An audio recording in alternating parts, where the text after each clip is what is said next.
चलिए, ये जो हम कक्षा प्रारंभ किया था हमने, उसी के अनुरूप आगे चल रहे हैं हम लोग। प्रथम दिन हम लोगों ने देखा था कि मृच्छकटिकम किस प्रकार का ग्रंथ है। इसके साथ ही साथ इसके हर एक में जो विषय वस्तु दिए गए हैं उनको हमने देखा था। आज से हम मूल टेक्स्ट को देखेंगे और समझने का प्रयास करेंगे। तो सबसे पहले हम प्रारंभ करते हैं। प्रथम अंक जो है, इसमें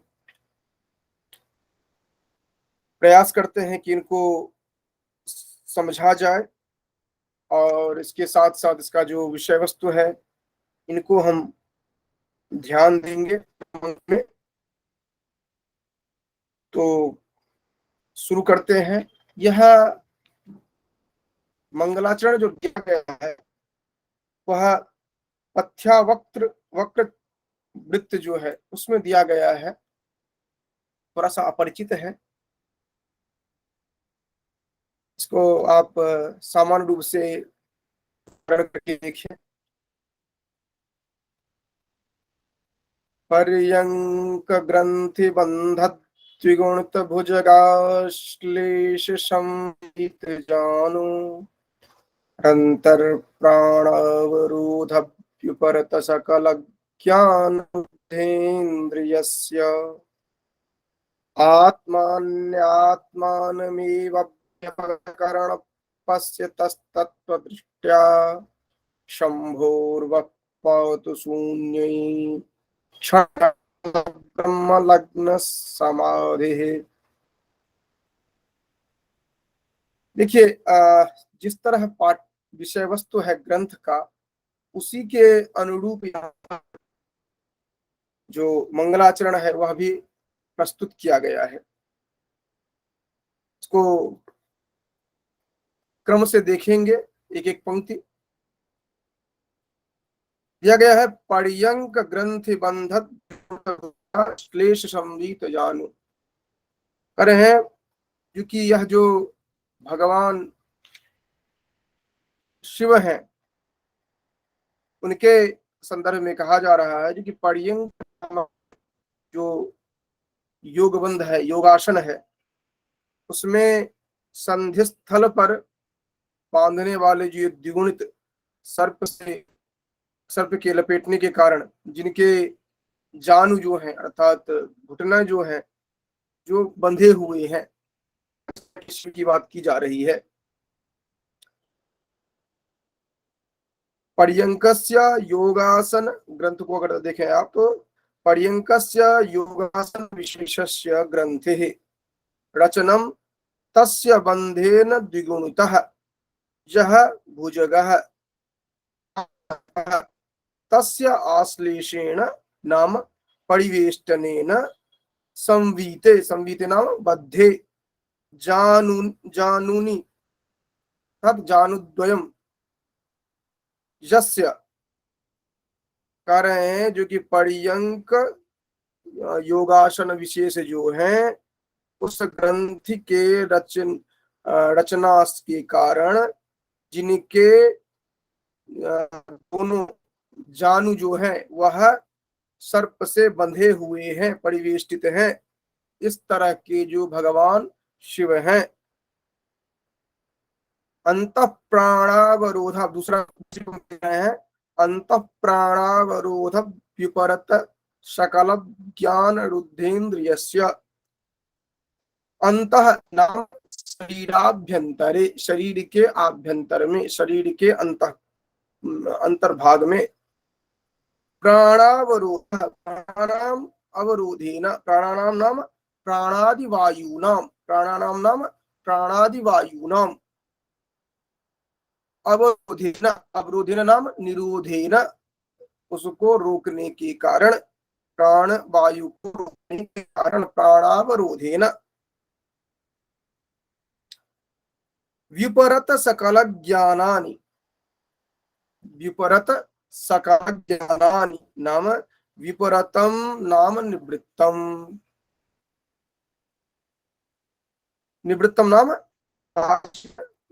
विषय ज्ञान ज्ञानम येषाम, अर्थात जिनके बाह्य विषय के ज्ञान जो है वह निवृत्त हो गए हैं। निरुद्धानि संयतानि इंद्रियाणि, उसके रुकने के कारण जो इंद्रिय जिनके संयत हो गए हैं, तस् उनके तत्व दृष्टिया नाम सम्यक ज्ञान दृष्टिया, तत्व दृष्टिया नाम निर्विकल्पक ज्ञान, ज्ञान के द्वारा, निर्विकल्प ज्ञान के द्वारा व्यपगतम, आत्मज्ञान आत्मन्यात्मानमेव व्यपगत करण, ये तृतीय पंक्ति जो है उसको देख रहे हैं हम लोग। व्यपगत व्यपगतम नाम स्वव्यापारात उपरतम, अपने जिनके व्यापार जो रुक गए हैं, उपरतम करणम नाम इंद्रियादिकम, यथा तथा जिस तरह से उनके अन्य व्यापार रुक गए हैं, इस तरह आत्मनि नाम स्वस्मिन, अपने आप में, आत्मनि आत्मानमेव, आत्मानम एव नाम स्वचित रूपम एव, अर्थात आप स्वयं अपने आप में, अर्थात आप स्वयं अपने आप में, अर्थात अपने स्वरूप में पश्यतः, पश्यत नाम अपना साक्षात्कार करते हुए, पूर्वतः शंभो, ऐसे जो भगवान शिव हैं उनके शून्य नाम जो निराकार हैं, इस तरह ईक्षणेन दर्शनेन, उनके दर्शन से घटितः, घटितः नाम निष्पादितः, यह लयः जो तल्लीनता है, तेन उसके द्वारा ब्रह्मणि लग्न समाधि, ब्रह्म में युक्त जो समाधि है वह, अर्थात आप सबका, तुम सब लोगों का वह, ते षष्ठी बहुवचन में, वह युष्मा नहीं, इसमें द्वितीया में ये होगा, अर्थात आप सबको सामाजिक सामाजिक जितने भी हैं उनको पातु, अर्थात का रक्षण करें। यहाँ पर ये श्रद्धरा छंद में है, इससे पहले जो हमने मथ्याभक्त की बात की थी ये हम अभी देखेंगे श्लोक, जो कि पातु वो नीलकंठ से, ये मथ्याभक्त में देखेंगे। और अभी आपने श्रद्धरा छंद में देखा, जैसे कि आप वहां पर भी देखा था, सृष्टुराद्य शाकुंतलम में आपने देखा था, तो आपको ध्यान में होगा। और इस क्रम में आप इस छंद को भी ध्यान में रखें। इसमें पहले एक बार इसके अर्थ को हम देख लें। पर्यंक नामक योगासन जो है, पर्यंक ग्रंथि बंधा, पर्यंक नामक योगासन में,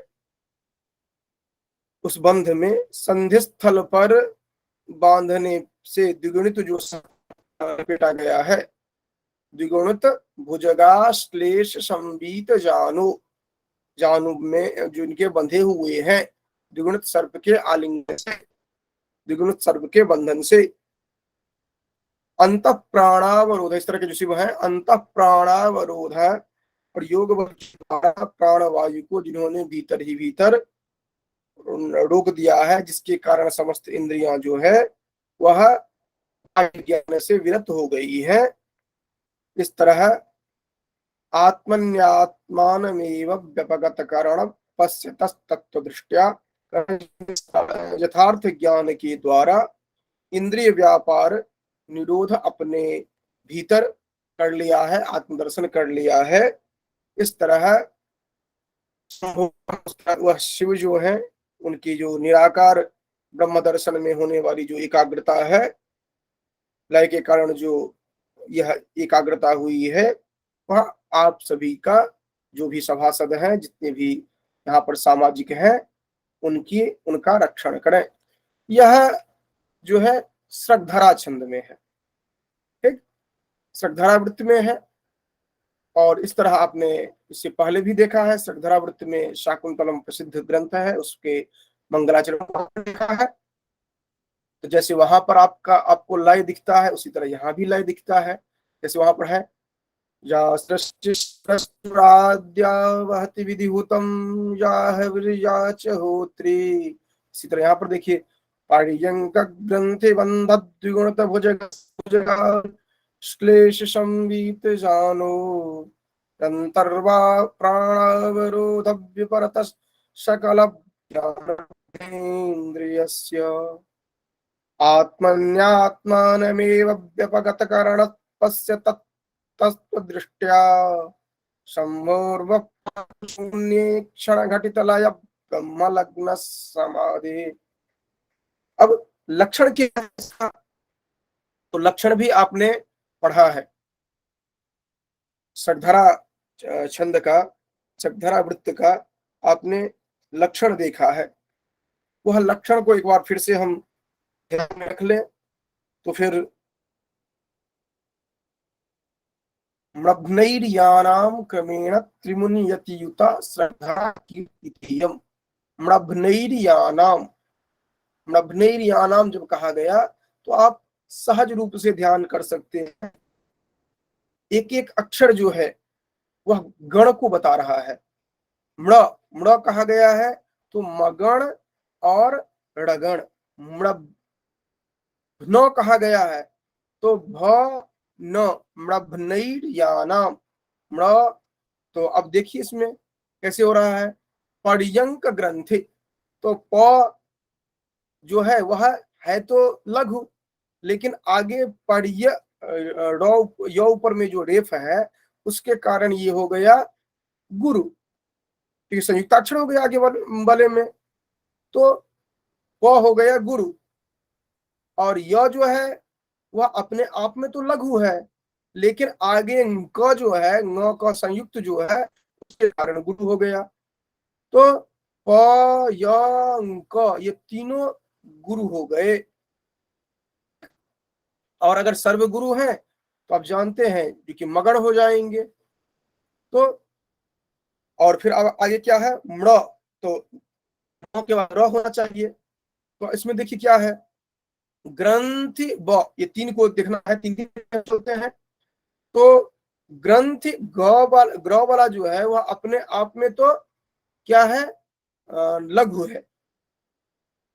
ग जो था वह अपने आप में लघु था, लेकिन ग्र के कारण दीर्घ बना था, इसी तरह गुरु बना था। इसी तरह ग जो है वह न था जो है वह संयुक्त है, इस कारण से ग्र वाला पार्ट जो है वह बन गया गुरु। ग्रंथ वाला जो है वह नौथा वाला जो है वह लघु हो जाएगा, कि इकार लगा हुआ है उसमें। तो तीन जो पहला आप प य क जो देखा था, ये गुरु गुरु गुरु मतलब मगन हो गया।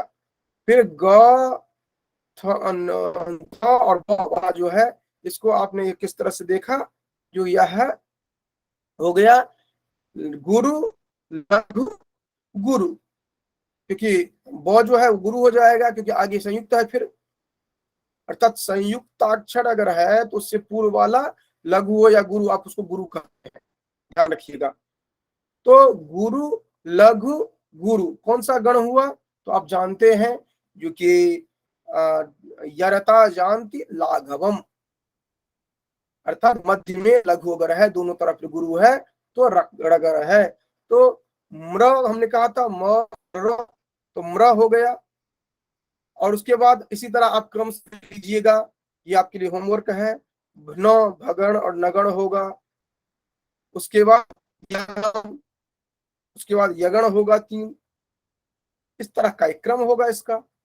और यति कहाँ कहाँ होना है, तो त्रिमुनि यति युता, 3 मुनियों पर, तीन जगह पर होगा यति। तो किस तरह का होगा, एक मुनि 7, दूसरे 7, फिर तीसरे 7, 7 या 21। अब अक्षर देखिए कितना हो रहा है, 1 2 3 4 5 6 7 8 9 10 11 12 13 14 15 16 17 18 19 20 21। एक में आप 21 देख रहे हैं।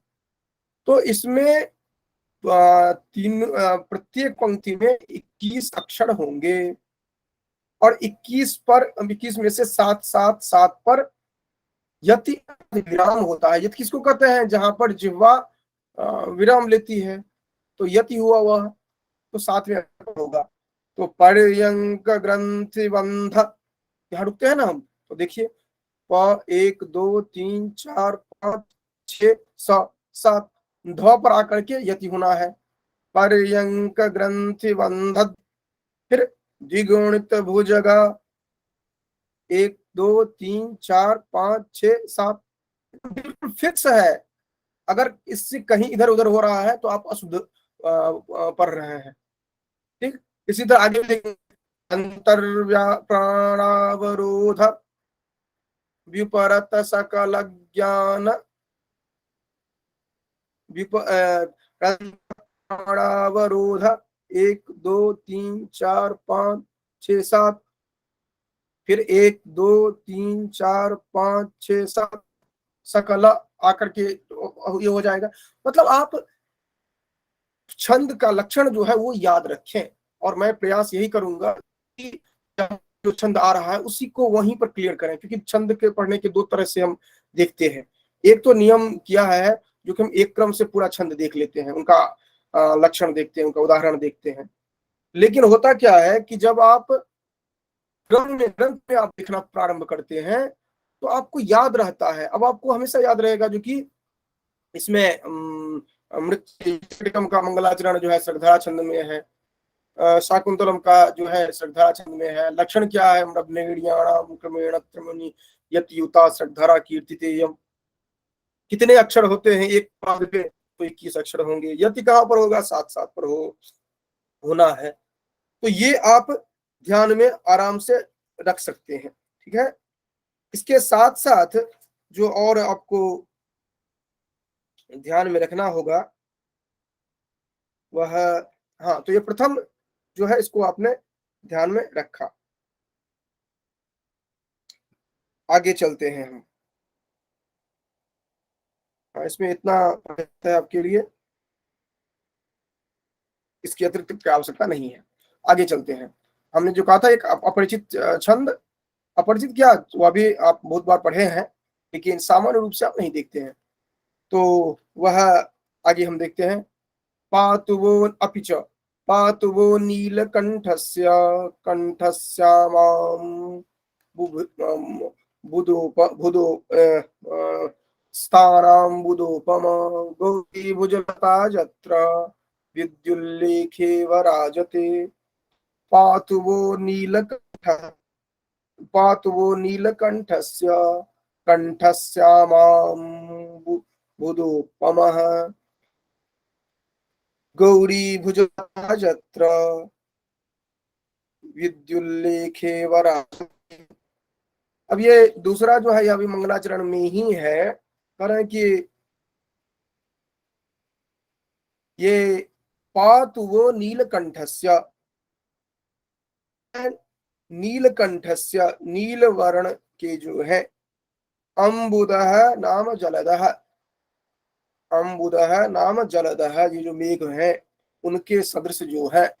अम्बुदोपमः, नीलकंठ के जो कंठ है उसी तरह के मेघ के सदृश जिनके कंठ है, इस तरह के नीलकंठ के शिव के सकंठ, वह कंठ जो है वह पातु आप सभी का कल्याण करें, तुम लोगों का रक्षण करें। ऊपर में था शंभोर वह पातु, वो शंभु के जो समाधि जो है वह आपको बताया गया था, जो कि वो आपका रक्षण करें। दूसरा क्या है? पातु वो नीलकंठस्य, नीलकंठ जो है उनका जो कंठ है जो मेघ के समान उपमित किया जा सकता है, यह कंठ आपका रक्षण करे। किस तरह है वह? गौरी गुजलता जत्र, जहां पर गौरी जो है, पार्वती जो है, उनके भुजा इस तरह विद्यमान है, विद्युल्लेखेव राजते, जैसे मेघ विद्युल्लता से के आलिंगन से आलिंगित होता है, उसी तरह भगवान नीलकंठ शिव जो है, उनके कंठ में गौरी की जो, पार्वती की जो भुजाएं हैं वो जिस तरह लिपटी हुई है, इस तरह की जो कंठ है वह आप सबका रक्षण करे। तो ये आप दो तरह से देख रहे हैं। और इसमें ये जो दूसरा हमने बताया है उसमें पथ्यावक्त्र छंद है, और यहाँ पर अलंकार भी बताया गया है, जो कि अलंकार में यहाँ पर उपमा को आप देख रहे हैं। तो इस तरह से आप ध्यान रखेंगे, जो कि इसमें जो छंद है, जो अलंकार है, इनको आप ध्यान में रखेंगे। ठीक। तो अलग तरह का आप देखते हैं जो छंद जो है, इनको आगे चलते हैं। तो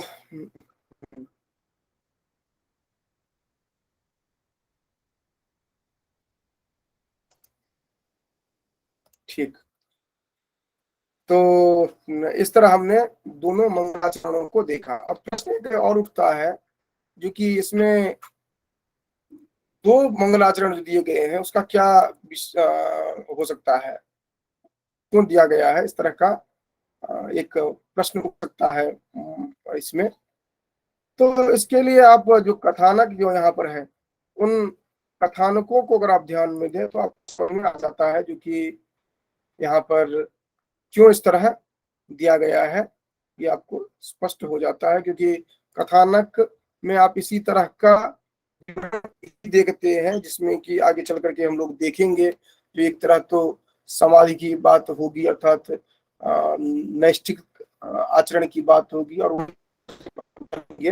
तो वहां पर आप देखेंगे जो कि जो वहां पर जो गणिका है, नायिका जो है, उसको आप देखेंगे। तो कुल मिलाकर ये उसी पर अवलंबित दिखाई पड़ता है।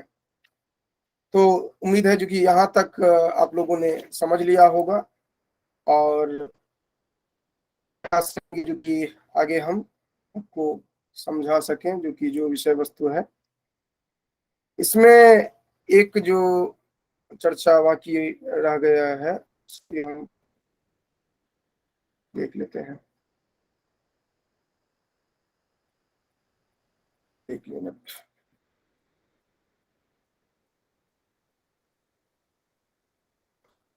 हाँ, तो उसमें हमने देख लिया था, प्रथम में श्रद्धा छंद है, और द्वितीय में हमने देख लिया था पथ्यावक्त्र छंद है।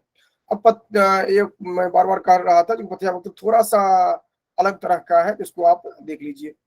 क्या कह रहे हैं, जो कि पथ्यावक्त्र छंद जो है, इसमें इसका लक्षण है युजोर चतुर थतोजेन पथ्यावक्त्रम प्रकीर्तितम। यह अनुष्टुप का ही एक भेद है, अनुष्टुप छंद जो है उसी का एक भेद है। और अनुष्टुप के द्वितीय और चतुर्थ पाद में जब चतुर्थ पाद के अक्षर के बाद जगण आता तो पथ्यावक्त्र छंद आता है।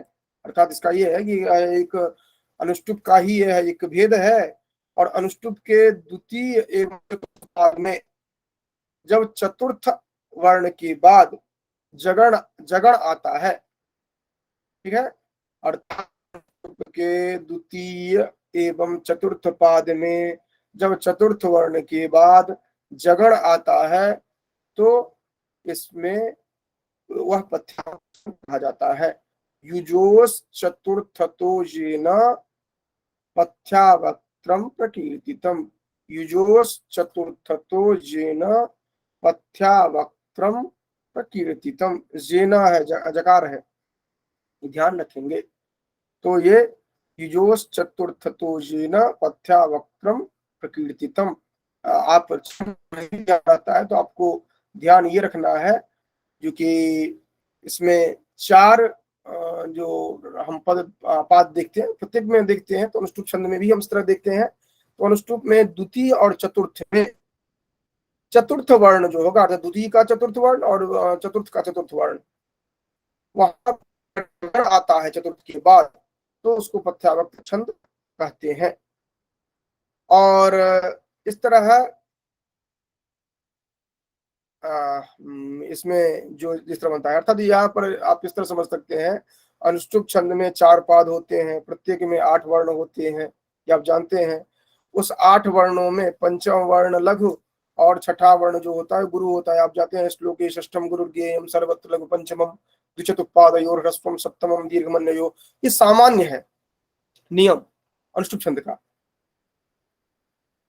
तो ये व्यवस्था है, लेकिन यहाँ पर जो है उसमें एक अतिरिक्त नियम यहाँ पर दिया गया है, जो कि द्वितीय और चतुर्थ जो होगा उसमें इस तरह का ये होगा। तो ये आप ध्यान में रखेंगे, जो कि प्रत्यावर्त के लिए ध्यान में रखें, तो ये आपके लिए उपादेय। चलिए आगे चलते हैं। नान्द्यन्ते, तो नांदी के अंत में, ये आपने शाकुंतलम में भी पढ़ा होगा, वहां पर आपको बताया गया था जो कि नांदी क्या है।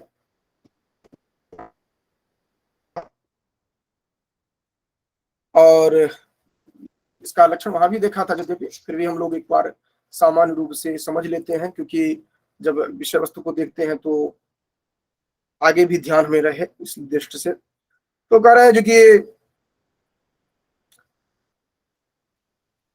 हाँ, एक इसमें और ये था कि हमने कहा था जो उपमा जो दी गई थी वहां पर, जो कि ये विद्युल्लतेव विद्युल्लेखेव राजते, ये जो दिया गया था, नहीं वहां पर ये पातवो नीलकंठस्य श्याम कंठ श्यामाम बुदोपमा के बाद गौरी भुजलता जत्रा विद्युल्लेखेव राजते। तो भुज एव लता, ये जो बना ये ध्यान रखेंगे। नीलकंठस्य, यहाँ पर तो आप देखते हैं जो कि लाटानुप्रास है, लेकिन भुज एव लता विद्युल्लेखेव, ये जो है वहां उपमा है, लेकिन भुज एव लता जो बताया गया है यह रूपक के द्वारा बताया गया है, यहाँ पर ये ध्यान रखिएगा। और ये जो कहते हैं विद्युल्लेखेव, यहाँ पर उपमा है।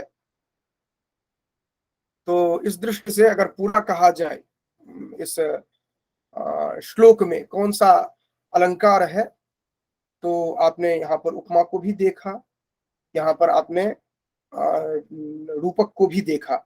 भुज एव लता अगर कह रहे हैं तो भुजा एव लता अगर इस तरह कह रहे हैं तो यहाँ पर रूपक आपको दिखाया जा रहा है। लेकिन जहां पर आप कह रहे हैं नीलकंठस्य कंठ, नीलकंठ का जो कंठ है, ये तो खैर आप उसके हिसाब से देख रहे हैं लाटानुप्रास जो हो रहा है, लेकिन यहाँ पर वो जो हमने देखा था विद्युल्लेखा, विद्युल्लेखे व विद्युत लेखा के समान यहाँ पर है उपमा अलंकार। और आप जानते हैं जहां पर 2 या 2 से अधिक अलंकार हों, वहां पर या तो संकर या संश्लिष्ट अलंकार होता है, ये मैंने बार बार आपको समझाया है। तो संकर अलंकार कहाँ पर होता है, जहां निरपेक्ष रूप से ये संकर जो होता है वहां पर सापेक्ष रूप से होगा, और संश्लिष्टि जो होगा वह निरपेक्ष रूप से होता है। तो संकर और संश्लिष्टि ये आप जानते हैं। तो यहाँ पर निरपेक्ष रूप से होने के कारण यहाँ पर संश्लिष्टि अलंकार है यहाँ पर। तो आप यहाँ पर अलंकार और छंद दोनों को आप समझ चुके हैं। इसके बाद नांदी का लक्षण क्या दिया गया है। नांदी के लिए यहाँ पर कहा गया है जो कि नांद्यन्ते, नांदी के अंत में, नांद्यन्ते नांदी के अंत में। नांदी किसको कहा जाता है, तो कहा गया है नंदंती देवता अस्याम इति नांदी, जहां पर देवता जो हैं वह प्रसन्न होते हैं उनको कहा जाता है नांदी। नंदंती देवता अस्याम इति नांदी। तथा च उक्तम, और ऐसा इस तरह कहा भी गया है, आशीर्वचन संयुक्ता स्तुतिर्यस्मात् प्रयुज्यते देवद्विज नृपादीनां तस्मान् नांदी की संहिता।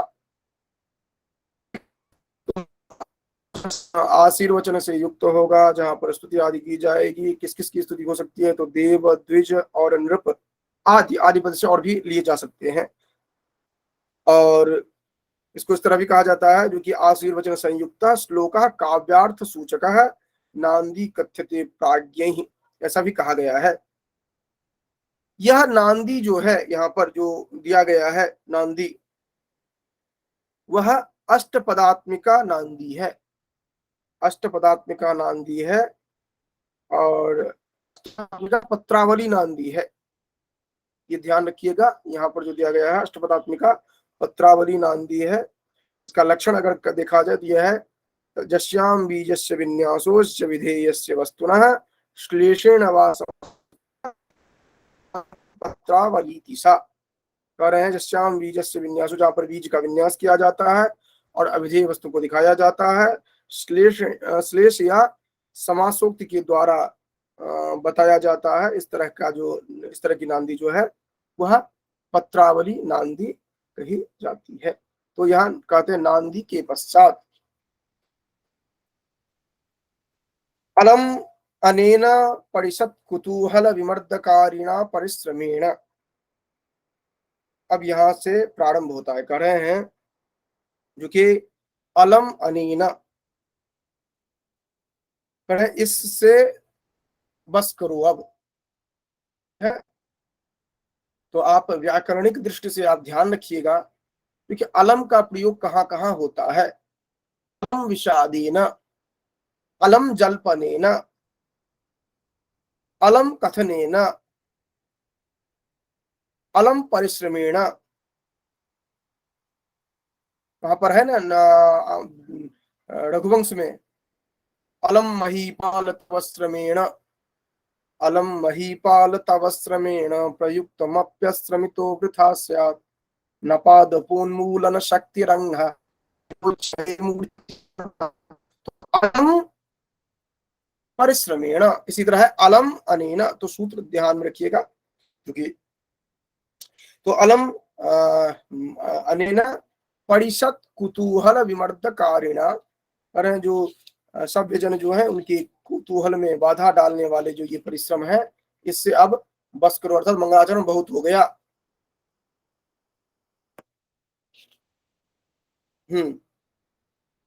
इसके बाद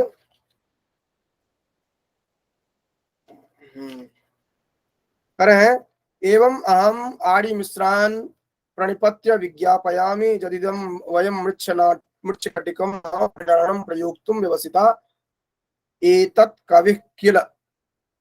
कर हैं जो कि एवं अहम,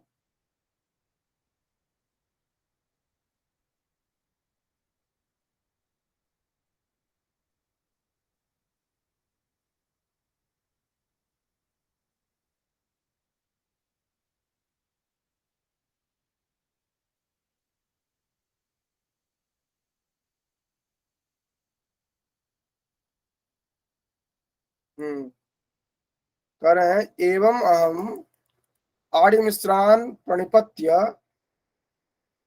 विज्ञापयामि यद इदं वयं मृच्छकटिकं नाम प्रकरणं प्रयोक्तुं व्यवसिताः। करें जो कि मंगलाचरण को अब बहुत हो गया, मंगलाचरण को अब रोकें आप। आदरणीय है आर्य मिश्र जो है, सभ्य लोग जो है, उनको प्रणाम करके प्रणिपत्य नाम प्रणम्य विज्ञापया में सूचित करता हूं कि यदिदम वयम नाटकम, कि हम इस मृच्छकटिक नामक प्रकरण का अभिनय करने को उद्यत हैं। प्रयुक्तुम व्यवसिता एतत् कवि किल, ये कवि जो है वह निश्चित रूप से किस तरह है, द्युरदेन्द्रगत चित्रकोरने द्विरदेन्द्रगतिश्चकोरनेत्र परिपूर्णेन्मुख सुविग्रहश्च द्विजमुख्यतमः कविर्बभूव प्रथितः शूद्रक इत्यगाध। ये किस तरह के हैं? तो यह कवि निश्चित रूप से द्विरदेन्द्र, करें द्विजेषु उत्तमः, द्विजेषु मुख्यतमः, द्विज जो है उनमें मुख्य। कह रहे हैं दुरद जो कहते हैं दुर्देंद्र, दुरद जो कहा गया है वह है हाथी को कहा जाता है। दुर्देश इंद्र अर्थात गजपति, हाथी में मुख्य। उसके समान गति है जिसका, सह वह दुर्देंद्र गति, हाथी के गजराज के समान जिसकी गति है। चकोर नेत्र, चकोर के समान जिनके नेत्र हैं। परिपूर्ण, परिपूर्णेन्दु मुख, परिपूर्ण इंदु के समान जिनका मुख है शोभायमान। सुविग्रह, और जिनके शरीर जो है वह सुविग्रह है, अर्थात शरीर जो है वह पूर्ण रूप से शोभन है, सुंदर है। द्विज मुख्यतमः, जो ब्राह्मणों में श्रेष्ठ है। द्विजेषु मुख्यतमः श्रेष्ठः। शूद्रकः, शूद्रक नाम के कविर बभूव इत्यगाध सत्वः, अत्यंत बलशाली और प्रसिद्ध इस तरह के कवि हुए हैं। यहाँ पर मालधारणी वृत्त है, इसको आप अलग से नोट करके रख लेंगे, क्योंकि जब हम छंद पढ़ रहे हैं तो हमें बना करके रखना पड़ेगा। सभी छंद आपको रटने की आवश्यकता नहीं है, सभी छंद को आपको समझने की आवश्यकता नहीं है। ये मालधारणी छंद जो है वह वृत्त है, यह मालधारणी। और जैसे कैटेगरी 1 में आपको मैंने अभी नोट करवाया था, जो कि श्रृंखला आदि को, इसी तरह शिखरणी आदि जितने भी होंगे वो उस कैटेगरी में होंगे। नंबर 2 में आप जैसे पथ्यावक्र आदि को देखा, और इसी तरह नंबर 3 में आप इन सबको रखेंगे, क्योंकि इसका नाम आप जानते रहिए, सामान्य रूप से आप समझते रहिए, क्योंकि आप कॉम्पिटिटिव एग्जाम्स के लिए आप तैयारी कर रहे हैं। तो जो क्योंकि आप छंद की कक्षा में आपने देखा होगा कि आपको मैंने 70 से अधिक छंदों की सूची मैंने दी थी। तो 70 से अधिक छंद आपको तो याद करने में सक्षम होंगे, और नहीं याद करने की जरूरत है। तो ये जितने जितने की आवश्यकता है उतना ही लेकर के आप देखें, वो आपके लिए उपादेय होगा, अन्यथा वह आपके लिए बोझ केवल बनेगा। आगे देखते हैं।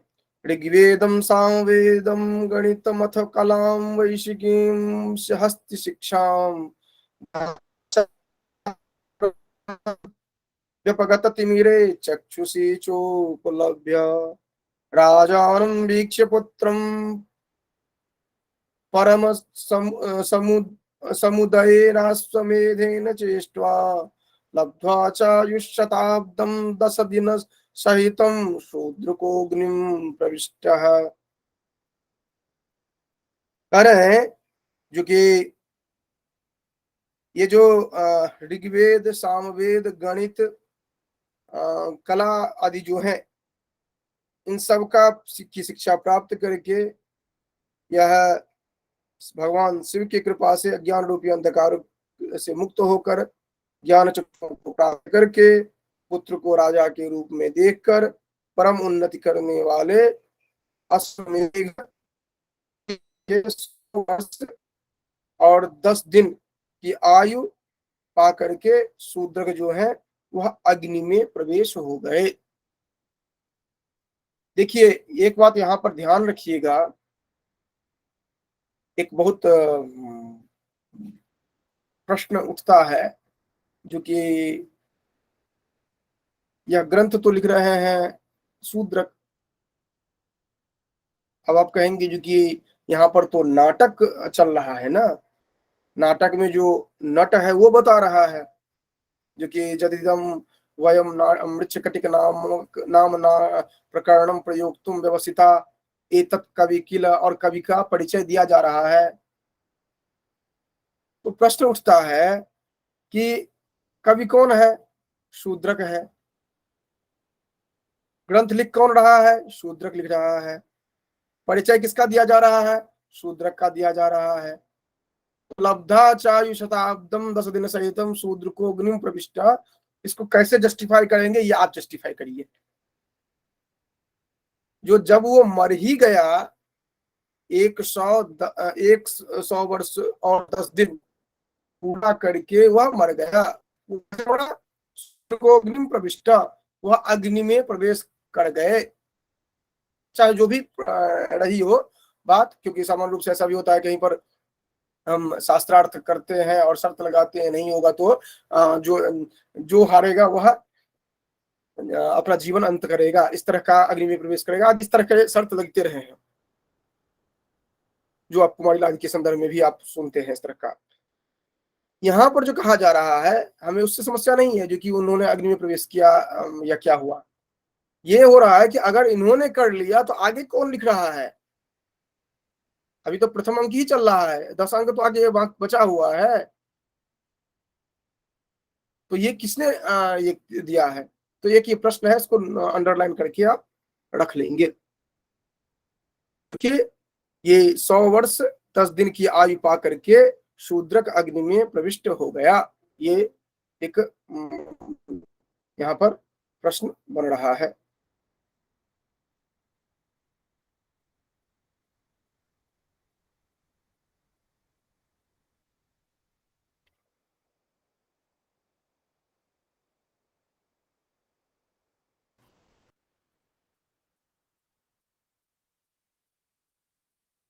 ठीक है, तो आगे चलते हैं। ठीक है, आगे कहते हैं समर व्यसनी प्रमाद शून्य ककुदम वेद विदाम तपोधनश्च परवारण वायुद्ध लुब्ध क्षुति बाल किल शूद्र को बभूव। अच्छा, ये जो आपने अभी दूसरा जो देखा वह भी श्रद्धरा में है। ये जो ऋग्वेदम सामवेद गणितम अथ कला वैशिदी हस्त शिक्षा, ये जो आपने देखा था, तो अब लय से भी पहचान जाते हैं ये किसमें है, तो श्रद्धरा छंद में। और फिर ये जो समरवसनी आज देख रहे हैं यह मालाहारणी छंद में है, वृत्त में है, ये ध्यान देखते हैं देंगे आप। कह रहे हैं ये किस तरह के थे, समर व्यसनी युद्ध प्रेमी थे, प्रमाद शून्य प्रमाद रहित थे, और ककुदम वेद विदाम, ये ककुद अर्थात ज्ञाताओं में प्रवीण, प्रवीण को कहा जाता है ककुद, क्योंकि ज्ञाताओं में प्रवीण। उसके बाद वेद विदाम,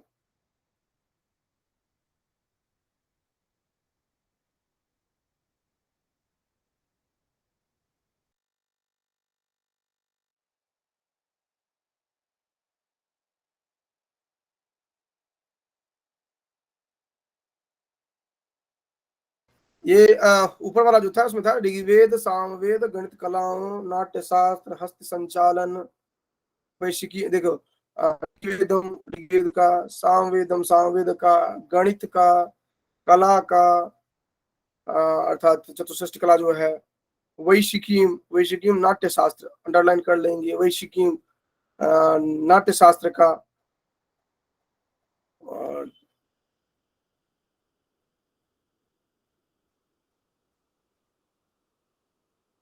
वैशिकीम यह नाट्य शास्त्र का। इसके साथ साथ वैशिकीम क्यों कहा गया है ये आप ध्यान में रखेंगे। कहा जाता है वैशिकीम कलाम कहा गया है ना, वैशिकी जो है वह नाट्य शास्त्र को, नाट्य शास्त्र को क्यों कहा गया है, तो वेश वेश संदर्भित जो होता है वैशिकी कहा गया है। वेश कहाँ पर होता है, नेपथ्य में, नाट्य गृह में, इसके लिए कहा गया है। ये नेपथ्य से संदर्भित होने के कारण वैशिकी कहा गया है। वैशिकीम, उसके बाद हस्त शिक्षा और हस्त संचालन की शिक्षा युद्ध विद्या जो है।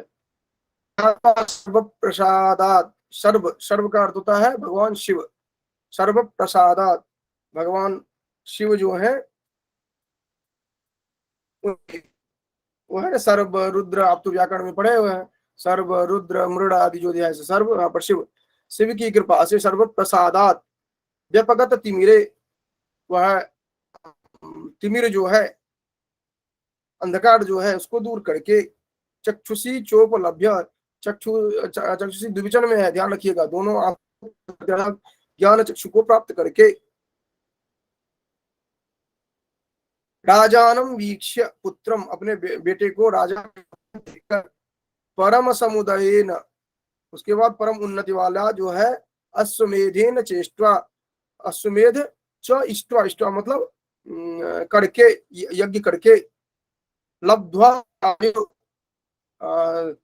100 साल प्राप्त करके, शताब्दः 100 साल और 10 दिन सहितम, 10 दिन सहितम नाम 100 साल और 10 दिन प्राप्त करके, शूद्रकः अग्निम प्रविष्टः, शूद्रक जो है वो अग्नि में प्रवेश कर गए।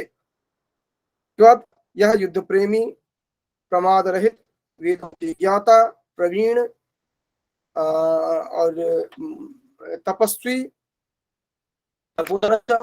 परवारण बाहु युद्ध, परवारण अर्थात वारण कहा गया हाथी को, कारण जो कि हाथियों के साथ वाह युद्ध करने के इच्छुक शूद्रक नामक ये राजा हुए।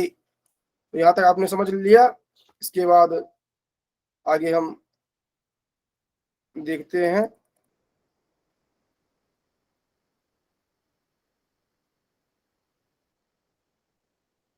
आगे अस्याम च तत्कृतौ कर हैं, और इस रचना में उन्होंने क्या किया है। अब रचना का विषय वस्तु यहाँ पर बताया जा रहा है, क्योंकि ये आपके लिए महत्वपूर्ण हो जाता है। रचना को अगर आप नहीं जानते रहते हैं तो फिर आप पहले तो कथाकार जो हैं, कथाकार जो हैं उनके बारे में बताया गया है। उसके बाद जो उसके अनंतर द्वितीय कथानक जो है, द्वितीय कथानक जो है उसके बारे में यहाँ पर अर्थात कथाकार के बारे में बताया गया, कथानक जो है उसके बारे में बताया जा रहा है।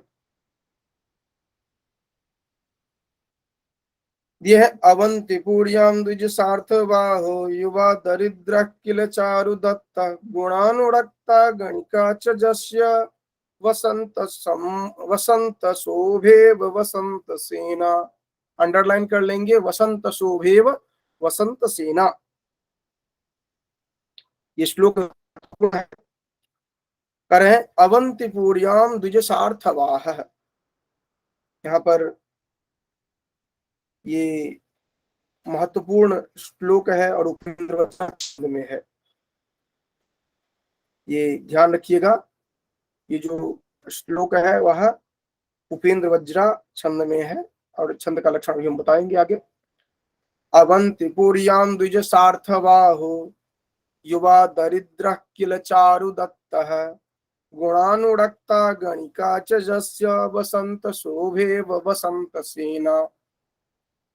आप एक काम कर सकते हैं छंद के संदर्भ में, जो कि एक अलग से पेज, रफ पेज रखिए हमेशा अपने पास, और जो ही कहा जाता है कि यहाँ पर ये छंद है तो अंक का नाम, श्लोक संख्या और साथ में छंद जो है ये आप नोट कर लिया करिए, क्योंकि हम क्या करेंगे कि इसके बाद छंद को रिवाइज जब करेंगे पावर पॉइंट के माध्यम से, तो वहां पर हम उदाहरण नहीं बताएंगे आपको, उदाहरण साक्षात जो आपके पास है उसी में से आपको चूज करने के लिए कहेंगे, क्योंकि आप पहले से पढ़े रहेंगे तो आपके लिए सहज हो जाएगा। तो इसीलिए आप उस हिसाब से अलग से एक पेज में ही अलग से नोट करते जाइए, तो आपके लिए उपादेय रहेगा।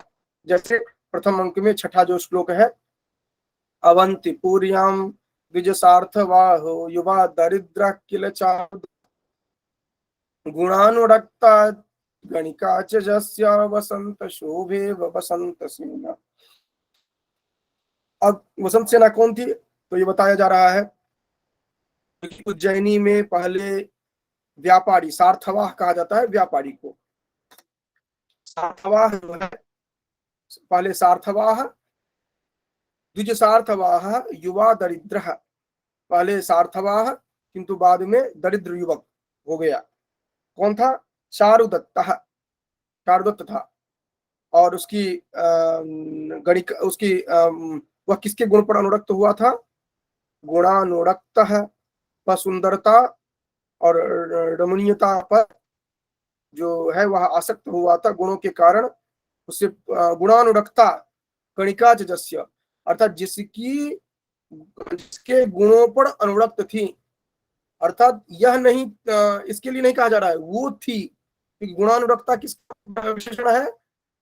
गणिका का। गणिका कौन है? वसंत सेना। वसंत शोभा इव वसंत सेना गणिका, गुणानुरक्ता गणिका जस्य, अर्थात जिसकी वसंत की शोभा के समान सेना है, जिसके गुणों पर अनुरक्त गणिका थी। तो कह रहे हैं क्योंकि उज्जैनी में पहले ब्राह्मण व्यापारी, किंतु बाद में दरिद्र युवक चारुदत्त रहता था, और वसंत ऋतु में की सुंदरता वसंत सेना नामक वेश्या जो थी, वह चारुदत्त के गुणों के कारण उससे प्रेम करती थी। और इससे प्रश्न बनता है, ऑब्जेक्टिव में बहुत सारा प्रश्न बनता है। तो था अवंतीपुरी का कौन था? ब्राह्मण था। पहले क्या था? वह तो व्यापारी था। बाद में दरिद्र, तो ये तो सभी जानते ही है। उसके बाद वसंत सेना, गणिका कौन थी? तो वसंत सेना थी। वह किस कारण से उस पर अनुरक्त थी? तो गुण के कारण अनुरक्त थी, पैसे आदि के कारण नहीं थी अनुरक्त। तयोरिदं सत्सुरतोत्सवाश्रयं नय प्रचारं व्यवहार दृष्टताम् फलस्वभावं भवितव्यतां तथा चकार सर्वं किल शूद्रको नृपः। इसके बाद अगला जो श्लोक देख रहे हैं, ये वंशस्थ वृत्त है। तयोरिदं, याद करिए आप, किरातार्जुनीयम। तयोरिदं श्रियः कुरूणामधिपस्य पालिनीं तयोरिदं सत्सुरतोस्रवाश्रयम् नय प्रचार व्यवहार दृष्टताम् फलस्वभावं भवितव्यता तथा चकार सर्वं किल शूद्रको नृपा। तो जैसे आपने वहां पर देखा था, उसी तरह का यहाँ भी हो रहा है ना? श्रियः कुरूणामधिपस्य पालिनीं प्रजा सुवृत्तिं यमयुं तवेदितुम् तयोरिदं सत्सुरतोस्रवाश्रयम्। और इससे पूर्व वाला हमने क्या देखा था? उपेंद्र, हमने लक्षण नहीं देखा था।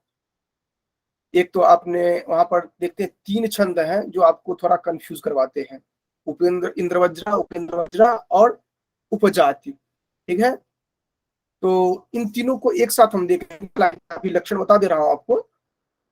इंद्र वज्रा में तो है जो कि सादिंद्र वज्रा यदि तो जगह है।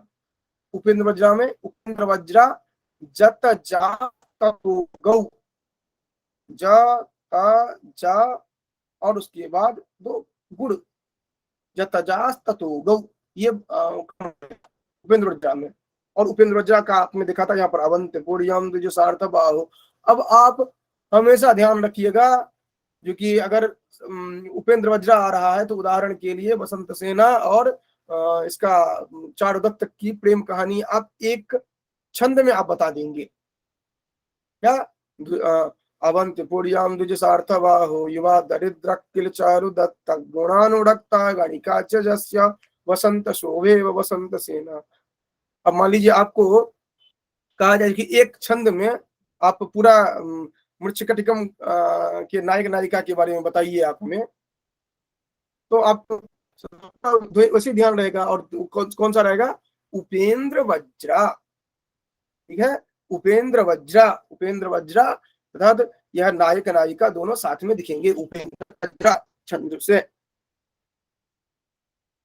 इसके बाद दूसरा जो आप देख रहे हैं, जो कि उनके ये लेकर के, उनकी कथा को लेकर के, अर्थात मृच्छकटिकम जो है, इन दोनों के चारुदत्त और वसंत सेना का तो श्रेष्ठ आनंदोत्सव पर आश्रित नीति का आचरण, विवाद विचार आदि जो है, इनको लेकर के ग्रंथ। ध्यान रखिएगा, अगर कहा जाता है खास करके जो यूपीएससी में आंसर राइटिंग आप सीखते हैं, उसमें जब आपको मृच्छकटिकम के बारे में पूछा जाता है, जब आपको शूद्रक, तो ये श्लोक बहुत ही महत्वपूर्ण आपके लिए हो जाते हैं, क्योंकि इसमें कहा गया है कि शूद्रक ने मृच्छकटिकम क्यों लिखा, किस लिए लिखा, क्या है उसका क्रक्स क्या है। तो ये आपको यहाँ पर मिलता है। क्या मिलता है? तयोरिदम, तयोः इदम, तयोः नाम शूद्रक ये चारुदत्त वसंत सेनयोः।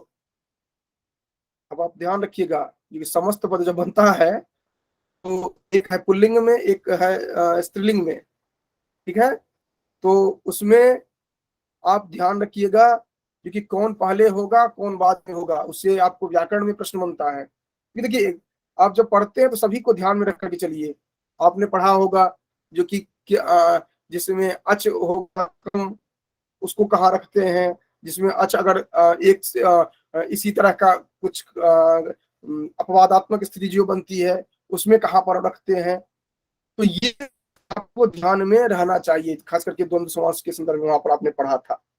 तो ये आप ध्यान रखेंगे, या समस्त पद जब बनाते हैं तो वहां पर भी आप इनको ध्यान में रखेंगे, जो कि किसको पहले चारुदत्त और वसंत सेना दोनों है, तो आप कैसे आप रख रहे हैं और द्विवचन कैसे करेंगे आदि।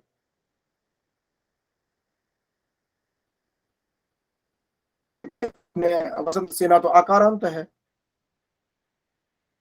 और यहाँ पर अकारांत पुल्लिंग है, तो दोनों का यहाँ पर हो रहा है, तो कैसे आप प्रस्तुत कर रहे हैं ध्यान में रखेंगे। तो खैर वो व्याकरण पक्ष हो गया। कह रहे हैं जो कि तयोः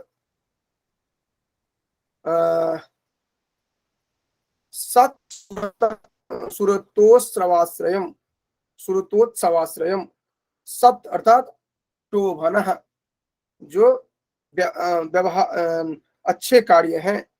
सुरतोत्सवः, सुरतम एव उत्सवः, सुरतोत्सवः काम क्रीड़ा का उत्सव जो है। सह आश्रयः तस्य, सुरतोत्सवाश्रयः, सुरतः सुरतम एव आश्रय उत्सवः, सह सुरतोत्सवः, तस्य आश्रयः, जो आश्रय है आधार है, सुरतोत्सवाश्रयम।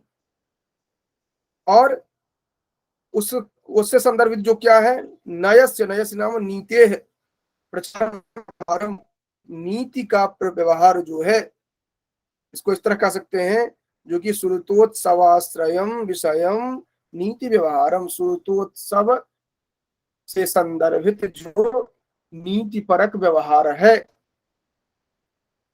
व्यवहारस्य, व्यवहारस्य नाम वाद विवादस्य, व्यवहारस्य दुष्टतां खनानां धूर्तानां भावितव्यताम् इदं सर्वम् अस्यां मृच्छकटिक ग्रंथे च शूद्रकः नृपः ग्रथितवान। कह रहे हैं कि यहाँ पर इसमें क्या क्या है इस विषय में। तो दोनों जो हैं वसंत सेना और चारुदत्त, इनका जो केवल सुरत व्यापार नहीं कहा गया है, सत सुरत व्यापार कहा गया है। तो ये आप ध्यान रखेंगे, सत का अर्थ है श्रेष्ठ, श्रेष्ठ जो सुरत व्यापार है। सुरतोत्सव जो है, जो कि सुरत ही है उत्सव जिसका, उसको आधार लिया है, अर्थात श्रेष्ठ काम भाव यहाँ पर है, निकृष्ट काम भाव नहीं है। क्योंकि आप देखते हैं जो कि नायिका होती है, नायिका गुण पर अनुरक्त होती है, जबकि सामान्य रूप से नायिका धन पर अनुरक्त होने वाली होती है। और अगर गुण ये धन पर ही अनुरक्त होती तो सकार के से प्रेम करती वो, लेकिन वहां पर नहीं जाती है, वो सब देखेंगे आप। और प्रेम ही उत्सव है, आनंद उत्सव जो है उस पर जो आधारित नीति है, क्या क्या विषय वस्तु लिया गया है, नीति, नायक का अर्थ है नीति, व्यवहार का अर्थ है व्यवहार, ठीक। और व्यवहार जो यहाँ पर दिया गया है, व्यवहार का अर्थ है वो वाद विवाद, जो हमने याज्ञवल्क्य व्यवहार पदम ही तत्, उसके संदर्भ में, दुष्टताम, दुष्टों के जो स्वभाव है उसके संदर्भ में, खल, खल का अर्थ है धूर्त, धूर्त जो है उनके स्वभाव के संदर्भ में, भवितव्यता जो है, जो कि जो निर्धारित होता है जीवन में वही होता है अंततः, उसको बताया गया है। तथा चकार, इन सबको, तथा सर्वम चकार, इस सबको उन्होंने निश्चित रूप से शूद्रक जो है उन्होंने इस तरह से इसको प्रस्तुत किया है। तो आपको जब कहा जाता है तो आप बताएंगे जो कि केवल प्रेम कहानी केवल नहीं है, केवल एक वेश्या की कहानी नहीं है, श्रेष्ठ सुरतोत्सव पर आधारित जो नीति है, जो आचरण है, जो वाद विवाद है, जो दुष्टता है लोगों का, जो धूर्तों का स्वभाव है, जो होनी होकर के रहती है, इस तरह की जो बातें हैं, इन सब को लेकर के राजा शूद्रक ने ग्रंथ लिखा। यह कौन सा है? यह ये तो ये आप ध्यान में रखेंगे। आगे चलते हैं। कह रहे हैं जो कि ये शिखरणी छंद में है, और शिखरणी छंद आप जानते हैं, शिखरणी छंद में क्या है? तो रसई रुद्रश्चिन्ना यमन सभलाग नहीं, सॉरी, वंशस्थ छंद में है, जतो तु वंशस्थ मुदीरितम जरो। यह जो आपने देखा, अच्छा छठा जो है वो तो उपेंद्र वज्रा में है, और ये जो है तयोर हृदम सत्सुतो श्रवाश्रयम, ये जो है वंशस्थ में है। और वंशस्थ को आप जानते हैं जो कि जतो तु वंशस्थ मुदीरितम जरो, जहां पर जगण, तगण, जगण और अड़गण, ये दो ये क्रम से होते हैं, वहां पर होता है वंशस्थ। और इसके लिए आप बेहतर तरीके से शिशुपाल बोधम किरातार्जुन प्रथम सर्ग पूरा आपने देखा है। फिर आगे कर रहे हैं, परिक्रम्य अवलोक्य च, घूम करके और देख करके। कहते हैं क्योंकि अये शून्य इयम अस्मत् क्वनुगता खलु कुशीलवा भविष्यन्ति। कह रहे हैं जो कि यम ये हमारी जो है संगीत शाला जो है वह शून्य है। आप जानते हैं संगीत शाला यहाँ पर विशेषण है, विशेष्य है, और शून्य यहाँ पर विशेषण है। और आप जानते हैं जो कि संस्कृत में जल्लिंगम तद्वचनम याच विभक्ति विशेष्य, तल्लिंगम तद्वचनम साच विभक्ति विशेषण से, आप जानते हैं। इस आधार पर यहाँ पर संगीत शाला इस तरह बताया गया है। उसके बाद कहते हैं जो कि कह जो कि ये संगीत शाला तो हमारा खाली है, ये कहाँ गए होंगे कुशील अर्थात नट जो है, ये कहाँ गए होंगे? विचिंत्य, सोच करके। और आप लेप प्रत्यय जानते हैं, अभी हमने बहुत सारा उदाहरण देखा लेप का, क्योंकि लेप प्रत्यय कहाँ पर होता है आप जानते हैं, जो कि प्रत्यय कुल कितने हैं? 5 हैं, सुप, तिंग, कृत, तद्धित और स्त्री। इसमें कृत प्रत्यय के अंतर्गत आप फिर जाते हैं, देखते हैं कृत, कृत, कृत्य और उनादि आदि को देखते हैं। तो यहाँ पर कृत प्रत्यय के अंतर्गत आप कृत्य में देखते हैं आप जो कि 7 आप देखते हैं कृत्य में, और उसी में एक ये लेप जो है, ये कृत में लेप जो है, उनको आप एक देखते हैं। तो इसमें लेप में क्या होता है? मूल रूप से जैसे आप पठित्वा, चलित्वा, हसित्वा कहते हैं ना, उसमें आप जब उपसर्ग जोड़ देते हैं तब आपको लेप लगाना होता है। जैसे चिंतयित्वा तो कह सकते हैं आप, लेकिन जब आप वी उपसर्ग लगा दिए तो विचिंत कहा जाएगा, और अर्थ वही देगा, कड़ के अर्थ देगा। तो विचिंत्य, ऐसा सोच करके। अरे आम ज्ञातम, जान लिया। अब ये बहुत ही महत्वपूर्ण है, ध्यान रखिएगा। शून ये जो आप अगला देख रहे हैं, ये आर्या छंद में है। देखिए यहाँ पर आपको बहुत अच्छा दिखिएगा मृच्छकटिकम में, जो कि लगभग अधिकांश आपको छंद मृत जो है अधिकांश की जानकारी आपको हो जाएगी अगर आप ठीक से पढ़ते हैं। अन्य ग्रंथों में क्या आपको देखेंगे जो कि वहां पर भी मिक्स देते हैं, लेकिन किसी एक की बहुलता वो कर देते हैं। यहाँ पर आप देखेंगे अलग अलग आपको दिखता जाएगा। चलिए देखते हैं।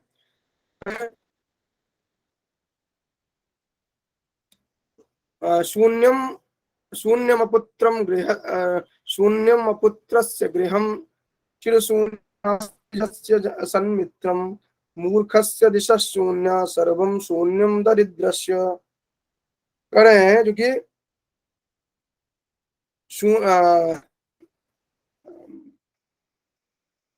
शून्यम गृहम अपुत्र शून्यम अपुत्रस्य गृहम। कह रहे हैं जो कि पुत्र जो है, पुत्रहीन जो होता है उसका घर शून्य होता है। दूसरा सन्मित्रम नास्ति, और जिसका सन्मित्र नहीं है। शून्यम अपुत्र से गृहम, और जिसका पुत्र नहीं है उसका घर शून्य होता है। उसके बाद चिर शून्यम नास्ति जन जस्य सन्मित्रम, और जिसके अच्छे मित्र नहीं है उन वह उनका जीवन जो होता है, उनका घर जो होता है वह शून्य होता है। मूर्खस्य दिशा शून्य, और मूर्ख के जो ये स्थान जो है अलग अलग वह शून्य होते हैं। और दरिद्रस्य, तो दरिद्रस्य सर्वम शून्यम, और दरिद्र का जो होता है वह गृह काल स्थान सब शून्य होता है। देखिए यहाँ पर बहुत अच्छा अलग तरह से कहा गया है, इसको थोड़ा गंभीरता से देखिए। एक तो कहा गया है घर के में, घर किसका शून्य है, जिसका कि पुत्र नहीं है, वह शून्यम अपुत्र गृहम अपुत्रस्य, ये कहा गया। क्योंकि वहां पर आगे आपका जो दायित्व होगा वो निर्भर कौन करेगा इस दृष्टि से। दूसरा कहा गया है जो कि अगर सन्मित्र नहीं है तो आपका जो समय है, काल है, वह ठीक से नहीं बीत सकता है, क्योंकि वह आपको हमेशा साथ देता है। ठीक, उसके बाद तृतीय बिंदु पर है जो कि मूर्खस्य दिशा स्थानानि, अगर मूर्ख है कोई तो उसके लिए चारों दिशा शून्य है, और अगर दरिद्र है कोई तो उसका सब कुछ शून्य है। देखिए चार कैटेगरी बनाए गए हैं। एक कैटेगरी में उसका तो केवल घर ही शून्य है, दूसरे में जो है स्थान जहां पर वो होगा वहां पर शून्य है। मूर्ख जो होगा उसका चारों दिशा शून्य होगा, दसों दिशा शून्य होंगे। और दरिद्र है तो हर तरह से वह शून्य ही होगा, उसका कुछ भी नहीं है, इस तरह का। तो ये कह रहे हैं जो कि पुत्रहीन का घर सूना होता है, जिसका अच्छा मित्र नहीं होता उसका समय हर समय सूना होता है। उसके बाद मूर्ख के लिए सभी दिशाएं सूनी होती है, और निर्धन के लिए सब कुछ सूना ही होता है। कृतम च संगीतकम मया, करे मैंने संगीत का कार्य कर लिया है। अनेना चिर संगीतोपासनेन ग्रीष्म समये प्रचंड दिनकर किरणोच्छ पुष्कर बीजमिव प्रचलित तारके क्षुधा मामक्षीण खटखटायते, अंडरलाइन कर लेंगे। ये एक सामान्य रूप से आप इस तरह के शब्द नहीं देखते हैं, इसमें ग्रंथ आदि है। तो खटखटायते ये आप प्रयोग कर सकते हैं व्यवहार में भी। कह रहे हैं जो कि ये जो इतने देर तक संगीत में जो मैं तत्पर रहा, इससे जो चंचल पुतलियों वाला जो मेरी आंखें हैं वह भूख से, गर्मी के समय प्रचंड सूर्य की किरण से सूखे हुए कमल की बीज की भांति, कमल के बीज की भांति मेरे जो ये है वो खटखटा रही है। कह रहे हैं जो कि चिर संगीतोपासने न, निरंतर संगीत उपासना के कारण ग्रीष्म समय में प्रचंड दिनकर जो सूर्य देव है उनके किरणोच्छु पुष्कर किरणेशु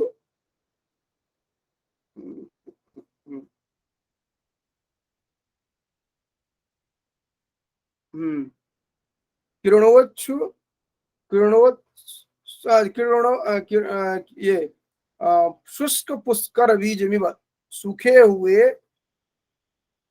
जो पुष्कर कहा गया है कमल का फूल, उसका जो बीज है उसके समान प्रचलित तारिके चंचल नेत्र वाले जो मैं हूँ, बस क्षुधा ममाक्षीण, मेरी आंखें जो है वह खटखटा रही है, अर्थात वह अपेक्षा कर रही है कि कुछ हमें भोजन प्राप्त हो, इस तरह से।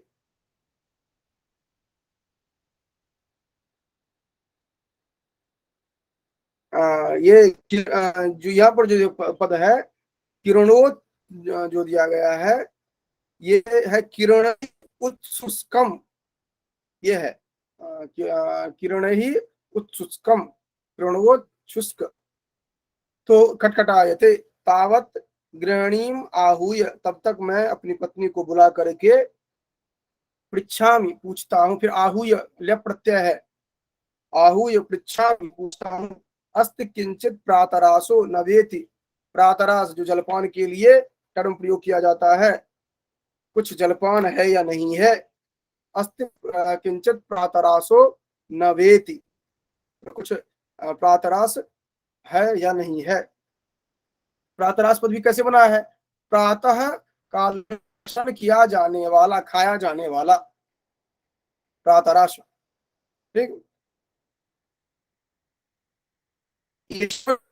भो कार्यवशात प्रयोगवशात च प्रकृत भाषी समृतः, कर रहे हैं जो कि यह मैं कार्यवश और प्रयोगवश प्राकृत बोलने वाला हो गया हूं, और प्राकृत में यह अब कहा है, यह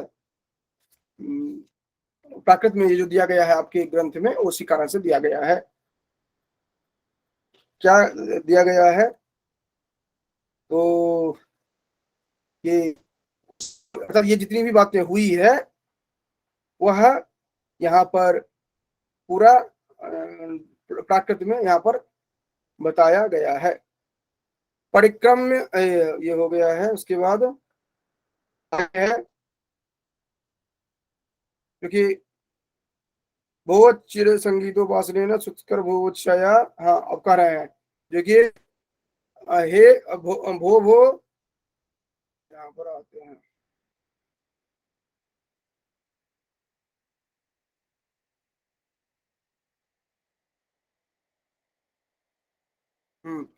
कह रहे हैं जो कि भो चिर संगीतोपासनेन शुष्क पुष्कर नालानिमिव में बुभुक्षया म्लानानि अंगानि, कह रहे हैं जो कि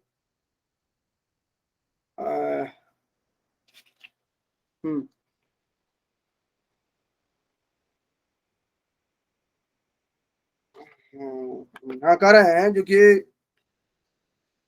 यह देर तक संगीत कार्य करने के कारण मेरे जो भूख के कारण जो मेरे अंग है वह कमल लाल की तरह मुरझा गए हैं। तब तक घर जाकर पता करता हूँ, लगाता हूँ कि गृहिणी ने कुछ खाना बनाया है नहीं, ये देख रहे थे। कह रहे थे कि यह मैं हूँ, और प्रवेश करके कहता है जो कि हमारे घर में, अब आगे कर रहा है जो कि तावत गृहम गत्वा जानामि अस्ति किमपि कुटुंबिन्या पादितम उपपादितम नवेति, घर जाकर देखता हूँ जो कुछ खाना बनाया गया है कि नहीं बनाया गया है। इदम तत् अस्माकम गृहम, यहाँ से आगे कथानक प्रारंभ होता है, इसको ध्यान रखिएगा। तत् अस्माकम गृहम, ये निर्धनता के लिए पूरा यहाँ पर एक जो मजाक बनाया गया है उसको दिखाया गया है। इदम तत् अस्माकम गृहम, यह हमारा घर है। तत्प्रविशामि, मैं प्रवेश करता हूँ। आश्चर्य है, किम न खलु अस्माकं गृहे अन्य दिव संविधानिकम, कह रहे हैं हमारे घर में तो कुछ दूसरा ही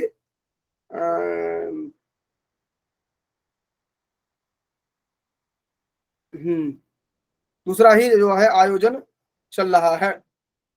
अयम आयाम तंडुलोदक प्रवाह रथ्या लोह कटाह परिवर्तन कृष्णसारा कृत विशेषक युवत्यधिकतरम शोभते भूमि, कह रहे हैं जो कि इसमें जो है यह गली में चावलों का प्रवाह जो है व्याप्त है, लोहे की कढ़ाई में मानो यह लोहे की जो कढ़ाई है उसमें उसको जो साफ किया जाएगा, उसके लिए चितकबरी भूमि वाला जो है यह काला तिलक लगाए हुए के समान अत्यंत सुशोभित हो रहा है, और साथ साथ स्निग्ध गंधेन उद्दीप्य मानेव अधिकम बाधते माम बुभुक्षा, कह रहे हैं जो कि इसके साथ साथ स्निग्ध गंध से उद्दीप्त या भूख जो है मुझे और भी पीड़ित कर रही है। तत्किम पूर्वार्जितम निधानम उत्पन्नम भवेत। कह रहे हैं तो क्या पूर्वजों द्वारा अर्जित खजाना जो है, गुप्त धन जो है, वह आ गया है क्या? अथवा अहमेव बुभुक्षा तो अन्नमयम जीवलोकम पश्यामि, या मैं ही से संसार को अन्नमय देख रहा हूँ। नास्ति किल प्रातरासो अस्माकम गृहे, हमारे घर में जो जलपान है वह नहीं है। प्राणाधिकम बाधते माम बुभुक्षा, यह नवम संविधानिकम वर्तते। करे भूख के मारे मेरे प्राण निकले जा रहे हैं। एक यहाँ पर जो नया आयोजन है कुछ, एका वर्णकम पिनष्टि अपरा सुमनसो ग्रथनाति किन्न कुटुंबिनीम शब्दाय परामर्थम ज्ञास्यामि आर्ये इतस्तावत। कह रहे हैं जो कि एक सुगंधित द्रव्य पीस रही है, दूसरी फूलों के को गूंथ रही है, सोचकर क्या बात है। अच्छा, गृहिणी को करके यथार्थम परमार्थम, यथार्थ जो है उसको मैं जान लेता हूँ। यह नेपथ्य की ओर देख करके ये कह रहे हैं जो कि ये कुटुंबिनी शब्दाय ज्ञास्यामि आर्य इतस्तावत, इधर मैं हूं, इधर आइए, इस तरह आवाज लगाता है नटी। चलिए आज यहीं तक रखते हैं, उसके बाद आगे हम देखेंगे।